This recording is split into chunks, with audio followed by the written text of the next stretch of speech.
Salut à toi et bienvenue sur la chaîne de Région et Terroir. Aujourd'hui, je me trouve dans le canton de Genève, dans la ville du même nom et plus exactement dans le lieu atypique que l'on appelle la Pointe de la Jonction. Je te propose d'aller à la rencontre de Charlotte Fontaine qui confectionne des bijoux artisanaux de toute beauté inspirés de Dame Nature. Alors si tout comme moi tu as envie de découvrir son bel univers de création, eh bien écoute, le plus simple, c'est que l'on se rende dans son atelier. C'est parti, suis-moi.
Salut Charlotte. Salut Fluc. Ça va? Ça va bien?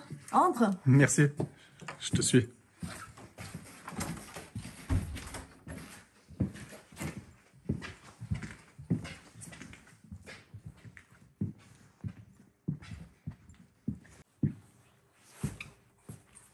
En premier lieu, je tiens en tout cas à te remercier de nous recevoir et puis de nous présenter ce que tu fais, ta passion et ton métier. Avec grand plaisir. Dis-moi Charlotte, est-ce que tu pourrais te présenter en quelques mots? Oui, alors je m'appelle Charlotte Fontaine, je suis créatrice de bijoux, praticienne en chamanisme, enseignante et maman de 2 enfants. Ça fait pas mal de choses. Ça fait pas mal de choses. Et puis, quel était ton parcours? Alors mon parcours, j'ai fait une maturité fédérale, ensuite j'étais à la Haute École d'Art Appliqué en design création de bijoux. Et après, j'ai fait encore un master. Enfin, les écoles ont fusionné maintenant, mais à l'époque, c'était l'école des Beaux-Arts, l'école supérieure des Beaux-Arts, pour l'enseignement. Et j'ai commencé à enseigner. J'ai fait encore une maîtrise universitaire voilà, plus pour les études pédagogiques, on va dire. Un sacré bagage. Ouais. D'accord. Et maintenant, ça fait combien de temps que tu exerces en tant qu'artisane? Alors, j'ai fini ma formation il y a exactement 20 ans, en 2004. Ouais, donc ça fait 20 ans que je suis dans ce lieu, en plus.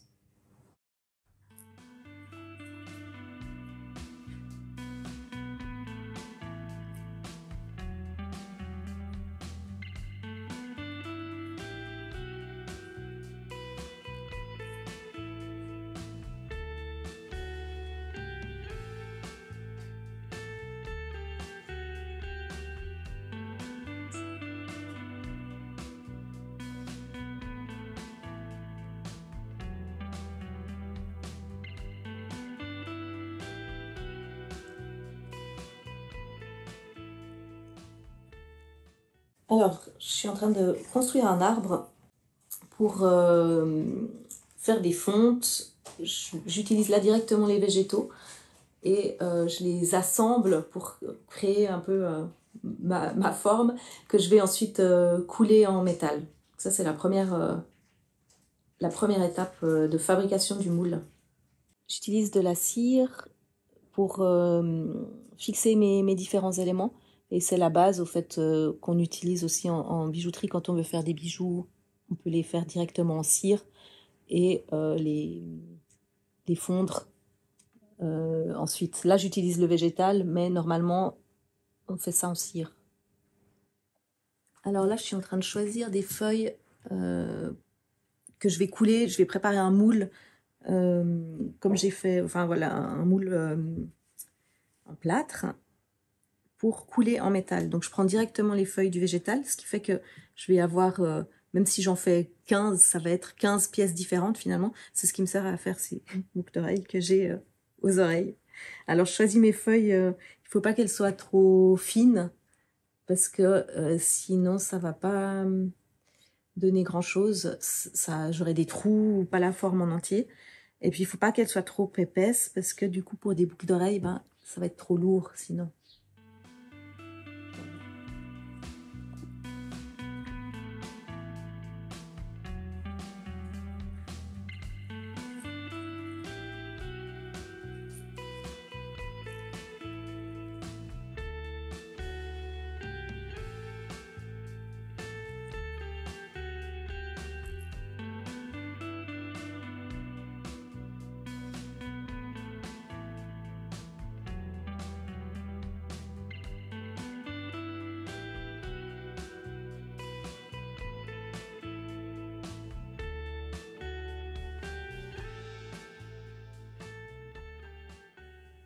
Là, je construis mon arbre, du coup.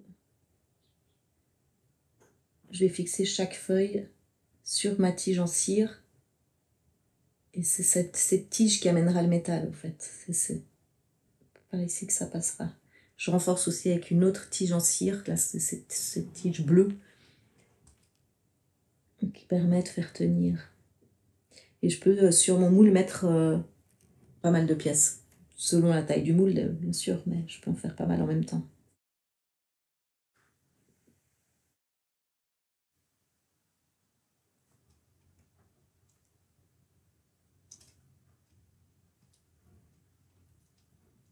Et donc ça peut te servir pour justement pour faire des boucles d'oreilles?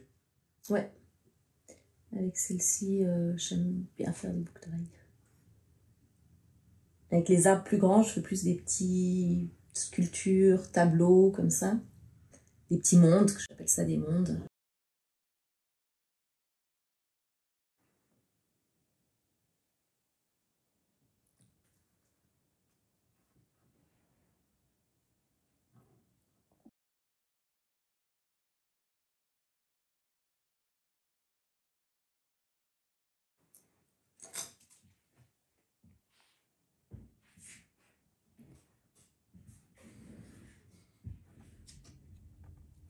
Alors, là, je suis en train de peser mes moules pour pouvoir calculer ensuite la quantité de métal que je vais mettre dedans. Et je fais chaque fois aussi des dessins pour me rappeler de ce que j'ai dans mes moules.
Hop. Alors là, je me prête à couler.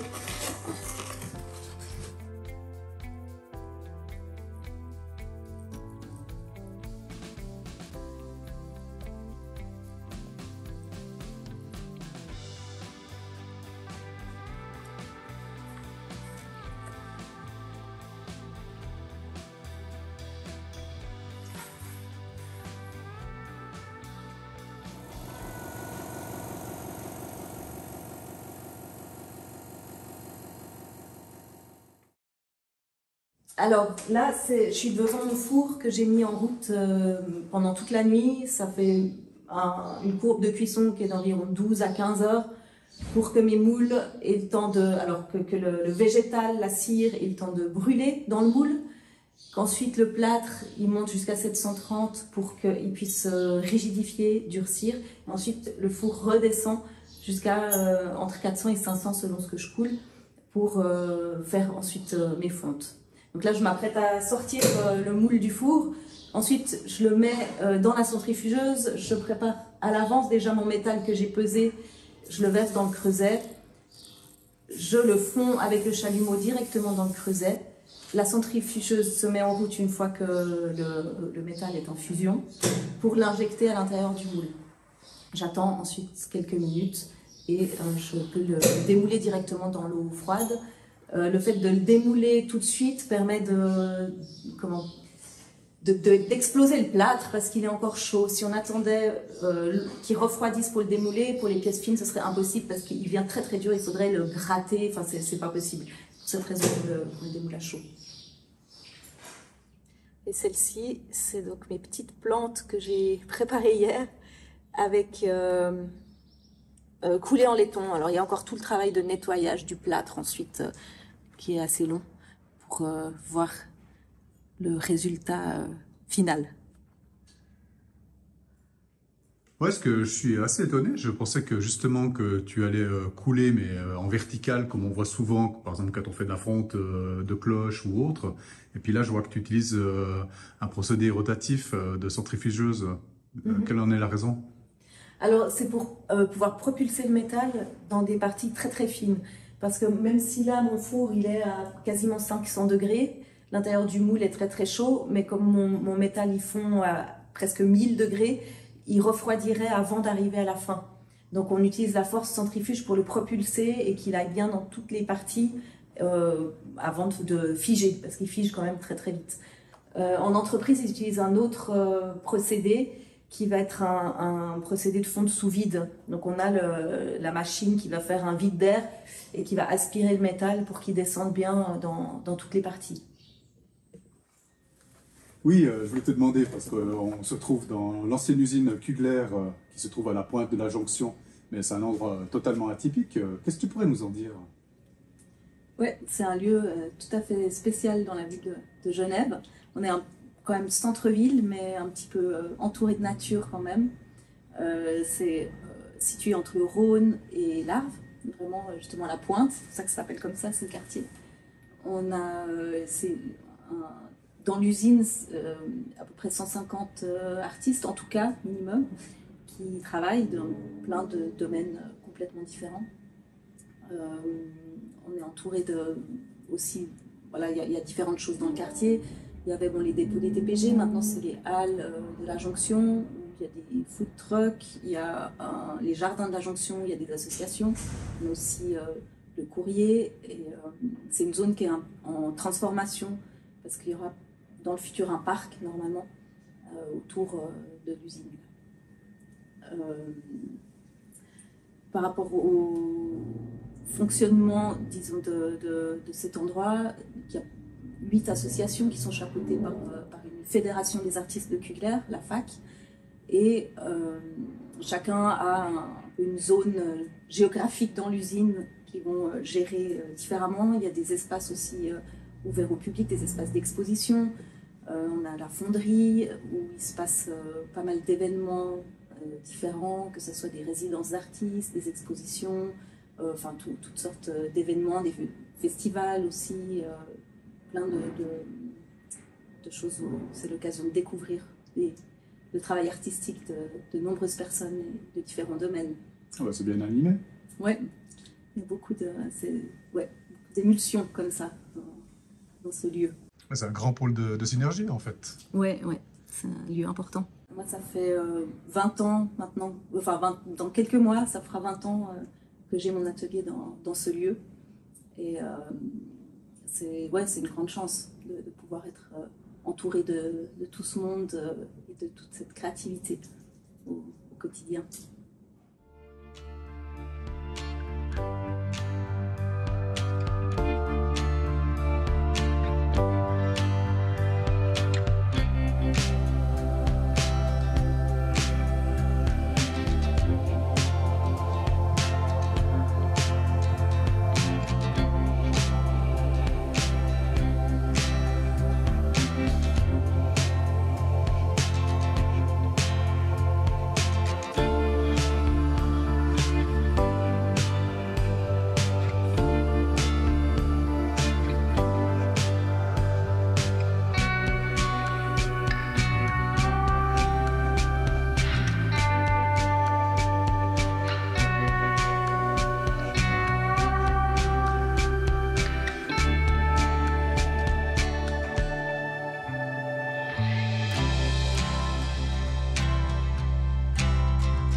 Donc tu n'utilises pas forcément que des végétaux, tu utilises aussi d'autres matières pour faire tes moules?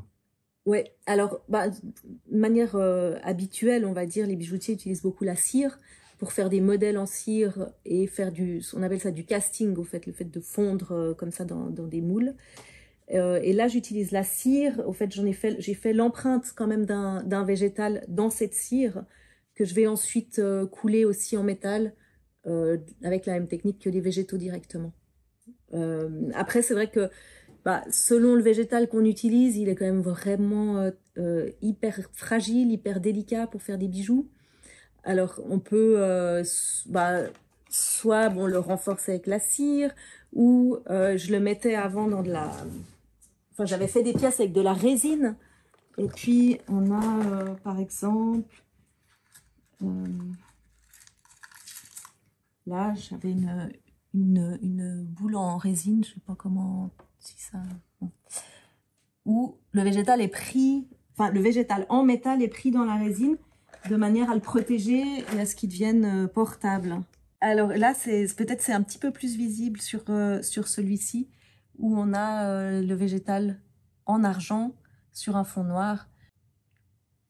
C'est très joli. Et j'ai eu envie, j'étais un petit peu contrainte par cet aspect du bijou et du corps, de devoir avoir une dimension qui va sur le corps, que ça soit pas trop fragile, que ça soit pas trop lourd, que on ne puisse pas trop s'accrocher, etc. Et je suis finalement passée à des petits mondes. J'appelle ça des mondes. Et c'est des sortes de sculptures que je dis que c'est des objets précieux, parce qu'on reste dans des choses très petites quand même, mais beaucoup plus grandes que le bijou. Voilà, un petit peu la transition de l'utilisation de ces végétaux. Ouais, alors voilà, ils sont en cours de fabrication, ces petits mondes. C'est là-dessus que je suis en train de travailler en ce moment, mais je peux te montrer si tu veux. Mais très volontiers. Ça ressemble un petit peu à ça, par exemple. Et là, c'est pris dans des boîtes, type tableau. Et puis j'en ai d'autres qui sont un petit peu dans plus sur des pièces rouillées qu'on trouvera ici. Mais,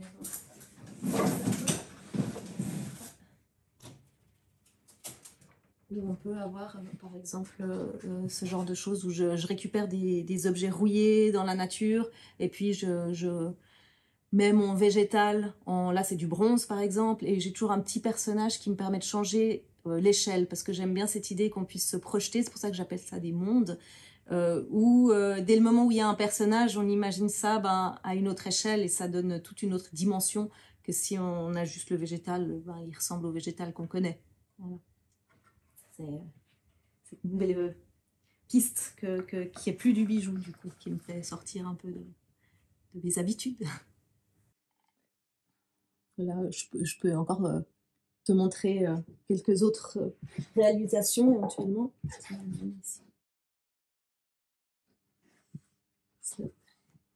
exemple. Ah, c'est très fin. Donc on a toujours ce végétal qui est la réplique du végétal en métal. J'utilise le bronze, le laiton. Avant je faisais beaucoup en argent, mais maintenant je garde l'argent plutôt pour les bijoux. Et puis sinon dans les choses qui sont plus des objets, on va avoir la rouille, justement, le métal rouillé. Là, on a par exemple une grande orchidée qui a été coulée en bronze. Et là, on a un tout petit personnage en argent, cette fois-ci. Je travaille toujours avec beaucoup de choses sur mon établi. Et puis, je fonds beaucoup. Je fais plein d'expérimentations, on va dire, parce que déjà, les végétaux, il y en a beaucoup qui marchent pas. Alors, avec l'expérience, je sais un petit peu ce qui va marcher ou pas, mais il y a toujours la surprise des fontes, quoi. Il y a beaucoup de chutes, beaucoup de déchets. Alors, on peut obtenir des choses qui sont vraiment extrêmement fines. Ça, c'est de la carotte sauvage. Et puis après, des choses beaucoup plus lourdes, là où on sait qu'il y a moins de risques que ça rate. Et donc, j'ai toutes ces fontes. Et puis après, je fais beaucoup de tests pour mes compositions, c'est-à-dire que je vais mettre, j'ai mes petits cadres, je vais mettre mes végétaux. Et puis là, j'ai plein de petits personnages que j'ai aussi coulés en bronze ou en laiton. Et puis, je vais faire plein d'essais en rajoutant une fleur, en rajoutant un personnage, en rajoutant une chose. En général, je fais une photo avec mon téléphone de toutes les options. Et puis après, je regarde pour voir ce qui convient le mieux et avec quoi j'ai envie, par exemple, de faire un tableau sculpture, on va dire ça comme ça. Je vois que tu utilises énormément de matières différentes. Est-ce que tu peux nous en parler? Ouais, volontiers. Alors, c'est vrai que j'utilisais principalement l'argent, déjà parce que c'était pour faire des bijoux.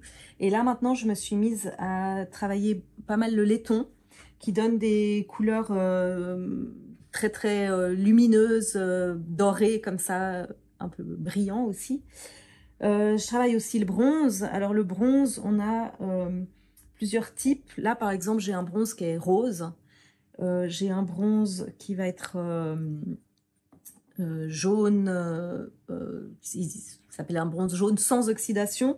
Et puis on a un bronze jaune, par exemple ici, avec oxydation. Donc ça, c'est les 3 types de bronze que j'utilise. Qu'est-ce que je vais avoir d'autre? Bon, évidemment, on peut couler en or, mais ça, faut pas faire des pièces grandes comme ça, parce que sinon, faut casser plus que la tirelire. Et là, j'ai du cuivre aussi. Alors, le cuivre, c'est différent. Par exemple, là, j'ai une physalis en cuivre. Mais par contre, c'est une autre technique. C'est une technique que je commence à utiliser maintenant, que j'avais utilisée il y a très longtemps, mais je n'avais pas le matériel. C'est de l'électroformage ou électrolyse. On connaît ça. Donc là, c'est pas la même technique parce que le végétal, il va être couvert de métal, mais il disparaît pas. Donc je peux avoir vraiment des finesses très très grandes, comme cette feuille, je sais pas comment la montrer, où c'est de la dentelle en fait. Le physalis aussi, où là on a vraiment, c'est couvert de métal, alors qu'on dirait que c'est vraiment comme celles qu'on peut trouver en hiver, qui sont toutes dentelées. Je fais plein de tests aussi. J'aime bien les graminées, donc maintenant je suis en train de faire des tests avec des graminées pour avoir vraiment des choses ultra fines que je suis incapable d'obtenir avec les fontes, parce que c'est vraiment, ouais, c'est vraiment trop trop fin. En fait, c'est très diversifié tout ce que tu réalises. Pour être un peu plus précis au niveau des bijoux, qu'est-ce que tu fabriques? Comme bijoux? Oui. Alors, je fais pas mal de boucles d'oreilles. Alors pour les bijoux, j'utilise principalement l'argent ou argent plaqué or. Je travaille à la résine aussi dans les boucles d'oreilles d'ailleurs. Je réalise des colliers, pendentifs, je fais des bagues, des alliances aussi, et puis même des bagues pour hommes sans forcément que ce soit une alliance. Mais c'est vrai que c'est un petit peu moins courant. Les hommes portent quand même un petit peu moins de bijoux encore. Et voilà, il y a de ces bijoux dans lesquels j'utilise le végétal, les fontes, les empreintes, comme on a vu. Et puis après, il y a des choses où il n'y a pas du tout de fonte et ni de végétal, enfin, qui sont complètement différentes. Dans tes réalisations, c'est des choses que tu crées par toi-même ou ça t'arrive aussi d'avoir des gens qui te disent un petit peu ce qu'ils désirent? Alors j'ai des commandes aussi. Je dirais que pour les commandes, c'est principalement les bagues quand même. Alors, bon, typiquement les alliances qui vont être faites déjà sur mesure pour la taille du doigt, mais en fonction un petit peu de la demande du couple. Et là, il y a toute une discussion. Après, ça peut m'arriver de faire des bijoux vraiment particuliers qui peuvent s'approcher des talismans aussi, qui sont des bijoux qui vont être symboliques, soit avec un matériau particulier, soit avec une intention particulière, voilà, pour en créer un objet spécial, on va dire. Je réalise aussi j'accompagne aussi les personnes pour faire, typiquement les alliances. Ça m'arrive d'avoir des couples qui viennent à l'atelier eux-mêmes faire leurs propres alliances. Et puis dans ce cas-là, je les accompagne pour réaliser leurs bijoux de mariage. Oh, c'est une très jolie démarche. Ouais, c'est des moments qui sont assez touchants en général. C'est vrai.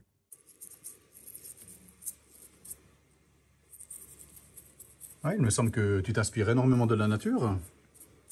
Oui, je m'inspire beaucoup de la nature qui me passionne et m'émerveille.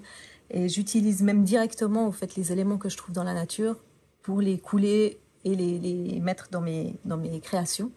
Je me promène beaucoup, j'observe. C'est même pas des fois des promenades exprès mais je finis toujours par cueillir des choses et tester à l'atelier ça et ça et ça pour mes différentes œuvres ensuite. Concernant ton rapport avec la nature, je sais pas si c'est moi qui me trompe ou pas, mais j'ai l'impression qu'au travers de tes tableaux, tu véhicules un message. Est-ce juste? Oui, tout à fait, effectivement. Je me sens, dans la nature, je me sens effectivement très émerveillée et en admiration. Je me sens toute petite et humble par rapport à ce que nous offre cette nature. Et j'essaye de le retransmettre dans mes tableaux, d'amener de la magie, de la poésie, d'amener cet émerveillement et que le spectateur puisse se projeter à l'intérieur du tableau grâce aux petits personnages, par exemple, qui vont changer d'échelle et se faire sentir tout petit par rapport à cette beauté. J'ai envie de transmettre cette beauté aussi. Joli message. Au-delà des bijoux, des tableaux que tu réalises, des talismans, j'ai vu aussi également sur ton site et ainsi que sur tes réseaux sociaux, comme quoi tu fabriquais également des tambours. Oui, c'est effectivement une autre partie de mon travail créatif et de ma vie, on va dire, la fabrication de tambours. Je travaille en chamanisme et j'accompagne des personnes qui veulent créer leur propre tambour chamanique. Je fais des ateliers sur un week-end. C'est quelque chose qui me passionne aussi beaucoup, le côté d'allier justement l'aspect création avec le chamanisme et avec l'enseignement pour accompagner les gens dans leur création.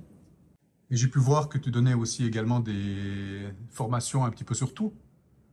Oui, je donne des formations à l'atelier aussi, principalement des stages de fonte et création de bijoux. En ce moment, je fais un peu moins, mais je fais aussi les stages, des ateliers de création d'alliances, par exemple, qui sont plus privés pour deux personnes qui veulent créer leur propre bijoux de mariage.